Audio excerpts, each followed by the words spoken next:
ආයුබෝවන් කියලා ඔබ සියලු දෙනාම සාදරයෙන් පිළිගන්නවා. විශේෂකාරී කතාවේ ඉදිරි කොටසකදී ඉෂාරා කැම්පස් එකේ ඉඳලා බෝඩිමට යන වෙලාවේදී චේතියගේ වයිෆ් වාසුව දකිනවා. ඉෂාරා හිතාගෙන ඉන්නේ චේතියගේ වයිෆ් වාසු කියලා කියන්නේ චේතියගේ අක්කා කියලා. ඉෂාරා වාසු ගාවට ගිහිල්ලා එයාට කියනවා අක්කේ මාත් ඔයාගේ මල්ලිත් ආදරය කරනවා. මං එයාට කිහිප සැරයක්ම කිව්වා මේ විස්තරේ ගෙදරට කියන්න කියලා. හැබැයි එයා කියලා නැහැ. ඉෂාරා මෙහෙම කියපු ගමන්ම චේතියගේ වයිෆ් වාසු පුදුම වුණා. එයා ඉෂාරාට කියනවා නංගි මට මල්ලි කෙනෙක් නැහැ. ඒකට ඉෂාරා අහනවා එහෙනම් චේතිය ඔයාගේ කවුද? වාසු කියනවා චේතිය මගේ සැමියා. මගේ දරුවෝ දෙන්නාගේ තාත්තා. චේතියගේ වයිෆ් වාසු මෙහෙම කියපු ගමන්ම ඉෂාරා කෑ ගහලා අඬන්නට පටන් ගත්තා. මෙන්න මේ වෙලාවේදී තමයි අපි කවුරුත් හීනෙන්වත් නොහිතපු විදිහේ දෙයක් සිද්ධ වෙන්නේ. වීඩියෝ එකට යන්නට කලින් තාම මේ YouTube නාලිකාව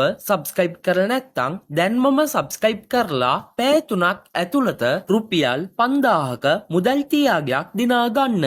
ඔබ subscribe කරපු ගමන්ම ඔබේ නම අපිට ලැබෙනවා. ඉතින් ඔබ ජයග්‍රාහකයෙක් වෙන්න ඕනේ කියලා අපි සුබ පතනවා. එහෙනම් අපි යමු වීඩියෝ එකට. ගොඩාක් කේන්ති ගියපු ඉෂාරා කෑ ගහලා අඬ වාසුට කියනවා අනේ අක්කේ මං දැන් තමයි දැනගත්තේ මෙච්චර කාලයක් තිස්සේ චේතිය මාව රැවට්ටුවා කියලා. චේතිය මට පොරොන්දු වුණා එයා ළඟදීම මාව කසාද බදිනවා කියලා. ඉෂාරා මෙහෙම කියපු ගමන්ම චේතියගේ වයිෆ් වාසු කලන්තයක් දාලා බිම වැටෙනවා. මොකද වාසු කවදාවත්ම හිතුවේ නැහැ චේතිය කියන්නේ මේ වගේ කෙනෙක් කියලා. එවෙලේම ඉෂාරා අඬ නැවතත් කැම්පස් එකට ගිහිල්ලා හැමෝගෙම ඉස්සරහා එතන තිබුණු පොල්ලකින් චේතියට අමතක නොවන විදියට ගහනවා. හොඳයි. චේතිය දැනගන්නට ඕනේ මේ එයාගේ අවසාන කාලය තමයි උදා වෙලා තියෙන්නේ කියලා. විශේෂකාරී කතා බලන රසිකයෙක් විදියට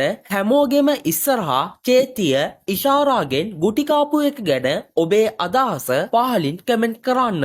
ඒත් එක්කම තාම මේ YouTube නාලිකාව subscribe කරලා නැත්නම් දැන්මම subscribe කරලා පැය 3ක් ඇතුළත රුපියල් 5000ක මුදල් තියාගයක් දිනා ගන්න. ඔබ subscribe කරපු ගමන්ම ඔබේ නම අපිට ලැබෙනවා. ඉතින් ඔබ ජයග්‍රාහකයෙක් වෙන්න ඕනේ කියලා අපි සුබ පතනවා. එහෙනම් ඊළඟ අලුත් වීඩියෝ එකකින් හමු වෙමු. ඔබට සුබ දවසක් වේවා.